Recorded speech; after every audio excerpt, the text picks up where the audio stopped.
10 years ago, he left a crumbling farmhouse and a broken past to fight wars in unforgiving deserts. Now, a medically discharged Navy SEAL returns home, only to find the ruins replaced by a thriving homestead and a stranger holding a shotgun to his chest, claiming it's hers. The worn tires of John Mallister's 2004 Ford F-150 crunched against the familiar yet strangely alien gravel of County Road 9. The Montana sky was a sprawling canvas of bruised purple and deep twilight orange, casting long, haunting shadows across the Beartooth Mountains. John rolled down the window, letting the biting evening air flood the cab. It smelled of damp pine, woods, and impending rain. It smelled like a ghost. Sitting shotgun, his retired K-9 partner, a massive German shepherd named Ranger, let out a low, rumbling whine. Ranger shifted his 75 pounds of muscle, resting a heavy, scarred snout on John's thigh. The dog's left ear was clipped from a piece of shrapnel in Fallujah, and he bore a titanium canine tooth that caught the fading dashboard light. "I know, buddy," John murmured, his voice a growly rasp unused to casual conversation. He scratched the dog behind his good ear. "We're almost there." John hadn't seen Oak Haven in exactly a decade. 10 years since he walked away from the 60-acre plot of dying crops, the collapsing barn, and the suffocating weight of his parents' mounting debts. When his father, a man broken by bad harvests and worse luck, suffered a fatal heart attack, 20-year-old John did the only thing he felt he could do. He ran. He signed his name on a dotted line, handed the keys to a local attorney to manage the mess, and vanished into the grueling pipeline of the United States Navy SEALs. For a decade, his home was the belly of C-130 transport planes, the sweltering heat of the Middle East, and the freezing waters of Coronado. He traded his father's plow for an HK-416 assault rifle. But 3 months ago, an improvised explosive device outside a compound in Syria had violently rewritten his future. The blast had thrown him through a brick wall, shattering his femur, rupturing his eardrums, and leaving him with a medical discharge and a chest full of medals he kept in a rusted coffee can. Ranger had dragged him out of the rubble by his plate carrier. They were a package deal now, 2 broken soldiers sent out to pasture. John's plan was simple, born of exhaustion and a desperate need for silence.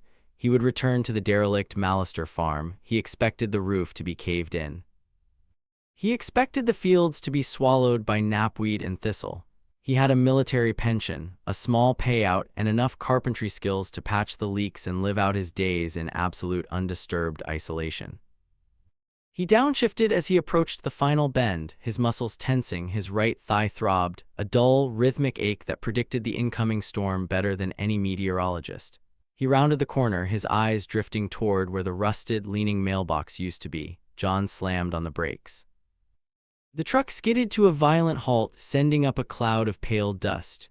Raymond Slam barked a sharp tactical alert sound and sat bolt upright, his dark eyes scanning the perimeter. "What the hell?" John whispered. He put the truck in park, leaving the engine idling, and stepped out into the twilight.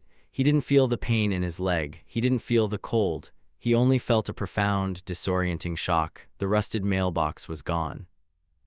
In its place stood a sturdy hand-carved cedar post with a copper box painted on the side in neat, elegant lettering were the words "Whispering Pines Esting."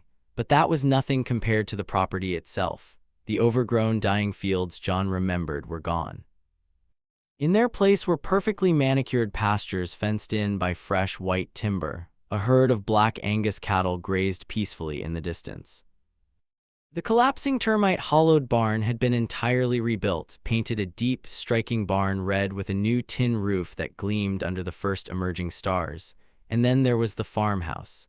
John swallowed hard, his throat tight. The wraparound porch that had been rotting away was pristine, adorned with hanging ferns and a heavy oak swing.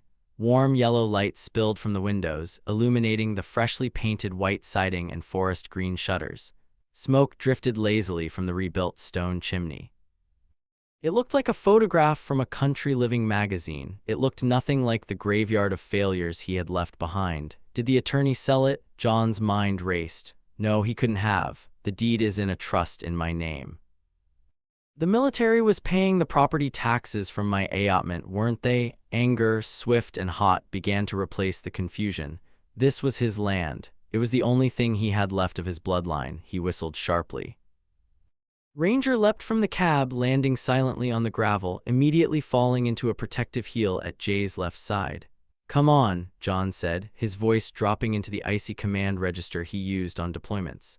He unlatched the heavy iron gate and walked up the long gravel driveway. His combat boots crunched loudly, purposefully as he approached the porch. The front door swung open. The light from the hallway framed a silhouette. It was a woman, perhaps in her early 30s, wearing a faded denim jacket and boots. But it wasn't her attire that stopped John in his tracks. It was the undeniable metallic clack-clack of a pump-action shotgun chambering a shell. "That's far enough, mister," a steady, feminine voice called out. The barrel of a Remington 870 was leveled squarely at Jay's chest. Ranger let out a vicious snarl, his hackles rising into a rigid mohawk along his spine. He stepped in front of John, baring his titanium tooth, ready to launch himself at the threat. "Ranger, stay," John commanded softly in German. The dog instantly froze, though a low growl continued to vibrate in his chest. John slowly raised his hands, keeping them open and visible at shoulder height. The trained operator in him analyzed the situation in microseconds. The woman's grip was tight, but her stance was slightly too wide.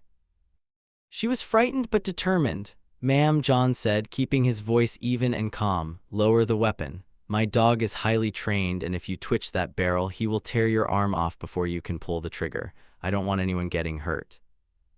"You're trespassing on private property," the woman fired back, her voice wavering only slightly. "I've already called the county sheriff. They'll be here in 10 minutes. "That makes two of us who'd like to speak to the sheriff," John replied, taking a slow, deliberate half-step forward into the light of the porch. "Because you're standing in my house." The woman's brow furrowed, but the barrel of the shotgun didn't dip an inch. "I don't know what kind of scam you're trying to pull, but I own this property. Now back off." John let out a bitter, exhausted sigh. The adrenaline was fading, leaving behind the bone-deep weariness he had carried from Syria. "My name is John Mallister," he said, speaking slowly. "My father was Thomas Mallister. This land has been in my family for 3 generations. I left 10 years ago, and I hold the deed." The name hit her. John watched her eyes widen in the porch light. The shotgun wavered, dipping toward the wooden floorboards. "Mallister," she breathed out, "but the county said the previous owner was deceased. They said the estate abandoned it." John's jaw clenched. "I assure you, I am very much alive." The front screen door pushed open wider and an older man stepped out onto the porch. He moved with a slight limp, leaning heavily on a carved walking stick. He had thick silver hair and a weathered face that spoke of decades working outdoors.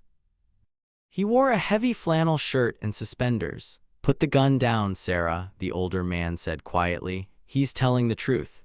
Sarah looked back at the older man, conflicted, before finally engaging the safety and lowering the weapon. She leaned it against the doorframe, though she kept herself positioned between John and the older man. "I'm Arthur," the older man said, stepping forward to the edge of the porch steps.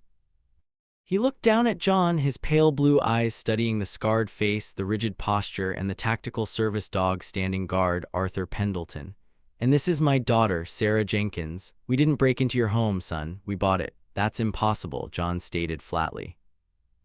"I set up an allotment with military finance. The property taxes were supposed to be deducted and sent to the county automatically." Arthur sighed heavily, rubbing the back of his neck. "Come inside, Mr. Mallister. It's too cold to litigate this on the porch. Your dog is welcome, too."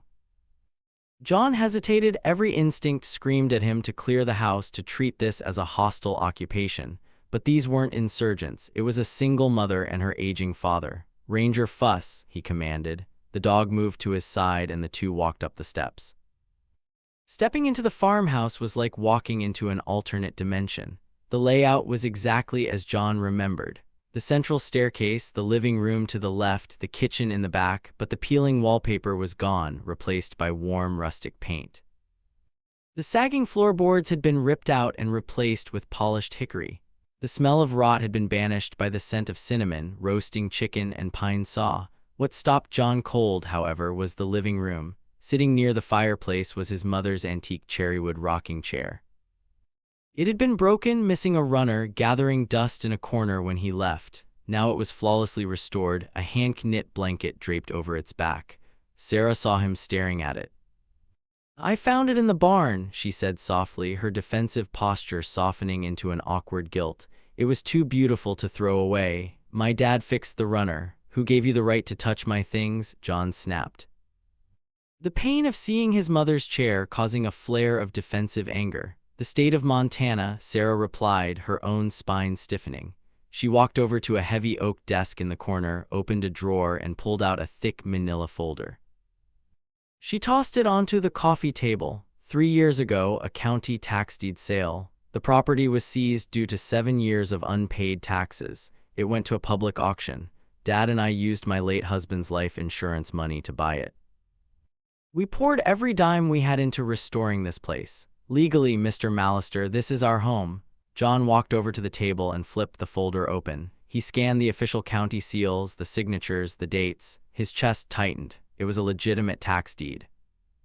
"My allotment," John muttered, pulling his phone from his pocket, though he had no signal out here. "When I deployed to Afghanistan, there was a banking error with DEFAS, the military finance office. My accounts were frozen for 3 months because of a suspected identity theft." "I thought the lawyer I hired," John trailed off. "The lawyer, Gary Higgins, the man was supposed to manage the estate. Higgins was disbarred 5 years ago," Arthur said, reading John's mind. "Embezzlement. He was taking clients' money and throwing it away on riverboat casinos in Nevada." "Your tax money never made it to the county, son. And because you were overseas and unreachable, the county foreclosed," John finished, feeling a cold dread pool in his stomach. "Wait," Sarah interjected, looking between John and her father. "You said you were military deployed." "Navy SEAL," John said. 10 years, just medically discharged." Sarah's face went completely pale. She put a hand to her mouth, sinking onto the arm of the sofa. "Oh my God, Dad, the SC, the what?" Arthur asked, frowning. "The Service Members Civil Relief Act," John said. The legal briefing from his out-processing suddenly flashing in his mind. "It's a federal law. It protects active-duty military personnel from default judgments, foreclosures, and tax sales while they are deployed." John looked up, meeting Sarah's horrified gaze. "The county wasn't legally allowed to sell my farm, Mrs. Jenkins. Not while I was in a combat zone. The tax sale is invalid." Silence descended on the room, heavy and suffocating. The only sound was the crackle of the wood in the fireplace and Riz's steady breathing. Sarah looked around at the gleaming hardwood floors, the newly installed windows, the kitchen she had remodeled with her own bleeding hands. She had spent 3 years of her life and her husband's blood money, turning a nightmare into a dream for her and her father. And now, in a matter of 5 minutes, a ghost had walked through the front door with a federal law that could wipe it all away. Tears welled in Sarah's eyes, but she refused to let them fall. She crossed her arms tightly. "So what now? You just kick us out into the cold? We have nowhere else to go. We put $150,000 into this property." John looked at the woman. He looked at Arthur, who was staring intently at him with an unreadable expression. He didn't want to ruin this family, but he had bled for his country, lost his brothers in arms, lost his hearing, and lost his leg mobility. This farm was his sanctuary. Before John could answer, Arthur tapped his walking stick against the floorboard. "There's something else we need to discuss, John," the old man said, his voice strangely calm. "Because while the county might have made a mistake with the paperwork, my bidding on this specific farm wasn't a coincidence." John narrowed his eyes, his tactical instincts flaring again. "What do you mean?" Arthur limped slowly toward the fireplace, looking up at a framed painting of the Montana landscape that hung above the mantel. "Your father, Thomas, didn't just die of a broken heart over bad crops," Arthur said, turning back to face John. "And you weren't the only one he owed a massive debt to before he passed. He owed me, John. He owed me something a lot more valuable than money, and I came to this farm to collect." The fire popped. A sharp crack that sounded too much like a distant sniper rifle. John's hand instinctively twitched toward his hip, but he forced his muscles to relax. He stared at Arthur Pendleton, the older man's face bathed in the dancing orange light of the hearth. "My father owed you?" John asked, his voice a low, dangerous rumble. Thomas Mallister was a lot of things. He was a terrible farmer, a stubborn old mule, and a man who drank too much cheap whiskey when the frost killed his winter wheat. But he paid his debts. If he owed you money, I'll pay it right now out of my military back pay. Arthur shook his head slowly, leaning heavily on his carved walking stick. Not money, John. Your father didn't owe me a dime. Arthur glanced at his daughter. Sarah had her arms wrapped around herself, her gaze fixed firmly on the hickory floorboards. The defensive fire had left her, replaced by a haunting, hollow sorrow. He owed us a life, Arthur said softly. The silence that followed was suffocating.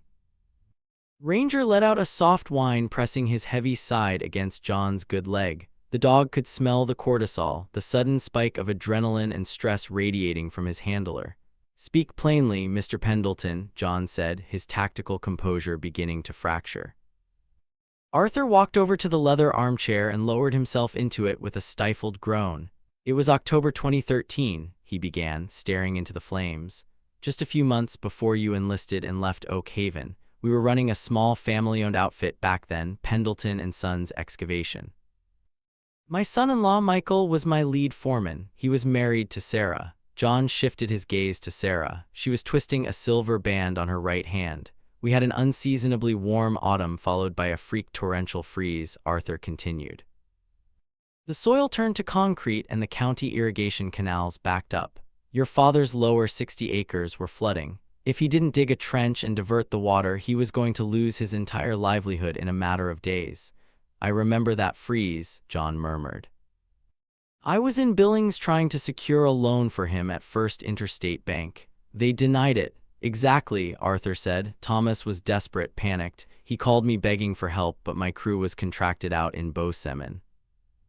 I told him I couldn't spare the heavy machinery until the weekend, but Thomas couldn't wait. He drove over to my equipment yard in the middle of the night and took an old 1998 Caterpillar excavator. He didn't ask, he just took it." John's stomach plummeted. "That's grand theft." "It was," Arthur agreed, "but the theft wasn't the tragedy. That old cat had a faulty hydraulic locking mechanism. It was tagged out for maintenance. I had a red padlock on the ignition, but your father brought bolt cutters." Sarah finally looked up, her eyes bright with unshed tears. "Michael saw him driving it down County Road 9, she said, her voice trembling. "Michael knew that machine was a death trap. He followed your dad back here to this farm. He tried to stop him. He climbed up onto the tracks to pull Thomas out of the cab." John stopped breathing. He had spent 10 years running from this farm, running from the memory of a father he thought had simply given up. Thomas was drunk. "John," Arthur said, his voice dropping to a growly whisper. He swung the cab of the excavator around to shake Michael off. The faulty hydraulics gave out. The boom arm collapsed. Arthur didn't finish the sentence. He didn't need to. The horrific geometry of the accident painted itself instantly in Jay's mind. The heavy steel boom, the crushing weight, the inescapable mechanics of failing machinery. "Michael was 28, Sarah whispered. "We had been married for 2 years. Your father called the paramedics, but it was too late," Arthur said. "The county sheriff ruled it an accidental death. Thomas claimed he didn't know the machine was tagged for maintenance. And because my equipment yard wasn't fully fenced, the district attorney declined to press manslaughter charges. A week later, Thomas suffered a massive myocardial infection and died in his sleep. The town whispered that it was a broken heart," Sarah said bitterly. "It wasn't, it was guilt." John stood frozen, the moral high ground he had stood upon just moments ago, the righteous indignation of a wronged veteran. The power of the Federal Service Members' Civil Relief Act crumbled into dust beneath his combat boots. He looked at the meticulously restored living room. He looked at the warm fire. When the county finally seized this property for back taxes, Arthur explained, Sarah received Michael's life insurance payout from Liberty Mutual. It was a substantial sum. I told her we should move away, start fresh. But Sarah... Arthur smiled a sad, incredibly weary smile. My daughter has a stubborn streak wider than the Yellowstone River. I bought it, Sarah said, stepping forward. I bought the place where my husband died, the place that brought our family so much pain. I spent every cent of Michael's blood money ripping out the rot, tearing down the decay, and building something beautiful. I wanted to cleanse this soil. Mr. Mallister, I wanted to turn a graveyard into a sanctuary. She looked John dead in the eye. And now you're telling me a federal loophole means the county had no right to sell it to me. If you void the sale, the Gallatin County clerk will refund my initial $20,000 auction bid. But the $150,000 I spent on materials, on a new roof, on foundation repair that goes up in smoke, it belongs to the property. It belongs to you." Sarah let out a shaky breath. "So go ahead, Navy SEAL, take your house back. My husband's life paid for it once, and now his death benefit has paid for it a second time." John couldn't speak. He looked down at Ranger. In combat, things were black and white. There were hostiles and there were friendlies. There was a mission and there was an extraction.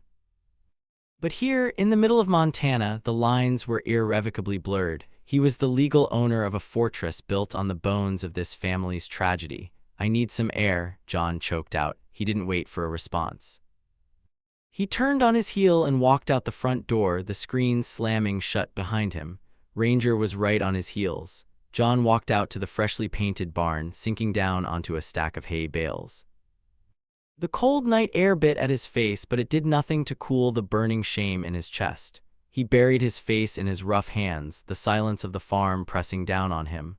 For the first time since he was injured in Syria, John Mallister wept. The merciless Montana sunrise pierced the cracks of the barn doors, forcing John awake. He had slept on the hay bales, Ranger acting as a heavy fur-covered space heater against his damaged leg. His body ached, but his mind was startlingly clear. The military had drilled one supreme doctrine into him over a decade of service: adapt and overcome. When a mission goes sideways, you don't retreat. You assess the terrain, identify the assets, and forge a new path. John stood, brushing the straw from his jeans. "Come on, buddy," John said, patting his thigh. "Time to work." He stepped into the crisp morning. In the distance, Sarah was hauling heavy feed buckets toward the cattle. She moved with an exhausted mechanical rhythm. Arthur stood on the porch, nursing a coffee, watching John guardedly. John headed straight for the pasture. As he approached, Sarah set down a bucket, wiping a streak of sweat from her forehead. Her eyes were defensive. "County clerk's office doesn't open until 8, she said dryly. "You have plenty of time to go file your SC claim and evict us." John didn't answer. He unlatched the gate, grabbed the heavy grain bucket she had been struggling with, and walked it to the troughs. His bad leg flared with pain, but he gritted his teeth and pushed through. "What are you doing?" Sarah demanded, marching after him. John dumped the grain and turned to face her. "I joined the Navy running from a broken man," John said steadily. "I spent 10 years thinking my father was just a victim of bad luck, finding out what he did to your husband. It's a debt I can never repay. No amount of money will ever bring Michael back." Sarah crossed her arms, her jaw tight, refusing to cry. "I took shrapnel in Syria. I lost my career," John continued, gesturing to his scarred face. "I came back wanting to lock the doors and disappear. But I can't do that if it means destroying you and your father." "We don't want pity, Mallister," Sarah said fiercely. "It's not pity," John snapped back, his old command authority bleeding through. "It's logistics. Under federal law, this farm is mine. You will lose your investment. But morally, the blood and sweat that made this place livable came from you. You have a beautiful farm, but from what your dad told me, you're out of capital." Sarah swallowed hard. "We're completely broke. The winter feed drained our last reserves. I don't know how to raise cattle, and my leg won't let me do heavy manual labor," John admitted. "But I have full military disability pay and a massive combat injury settlement sitting in a Navy federal account. I have the capital." Sarah's eyes widened as she realized what he was suggesting. "We form an LLC," John stated. "A joint agricultural trust, Whispering Pines. We split ownership 50-50. You and Arthur manage operations. I handle maintenance, capital investments, and security. There's a small guest cabin on the South Ridge. I'll pay to restore it, and that will be my home. You keep the main house." Sarah stared at him, utterly stunned. "You would give us half of your family's estate." "It ceased being just my family's estate the night my father made that terrible decision," John said quietly. "Your husband's blood is in this soil. We can fight in a courtroom until the lawyers bleed us dry, or we can hold the line together." Ranger trotted over, bumping his wet nose against Sarah's hand. She instinctively uncrossed her arms and stroked the dog's head. "My dad is getting older," Sarah whispered, her voice finally breaking. "I've been so terrified of losing this place." "You don't have to survive it alone," John said, extending a calloused hand. "Do we have a deal?" Sarah looked toward the farmhouse. Arthur gave a slow, deep nod. Tears spilled over Sarah's eyelashes as she reached out and gripped John's hand firmly. "We have a deal. 8 months later, the July sun was warm and golden, casting a brilliant light over Oak Haven. The fields of whispering pines were lush, the cattle fat and healthy. John sat on the porch of his renovated cabin, a mug of coffee in hand. He wore comfortable sneakers instead of tactical boots. His legs still ached and the shadows of Syria occasionally haunted his sleep, but the episodes were fading. The Montana wilderness was a slow, steady balm on his fractured mind. Down by the main barn, Arthur was teaching a farm hand to operate the tractor while Sarah repaired a leather saddle, her face glowing with genuine happiness. Ranger bolted across the pasture, chasing a barn cat, barking with unadulterated joy. John smiled, leaning back in his chair. He had expected to come home to a graveyard. Instead, through tragedy and forgiveness, he had found something far better. He had found a family. For the first time in his life, John Mallister was truly home. If John's incredible journey of forgiveness and healing touched your heart, please hit that like button and share this video with someone who needs an inspiring story today. Forgiveness is a powerful tool that can rebuild even the most broken foundations.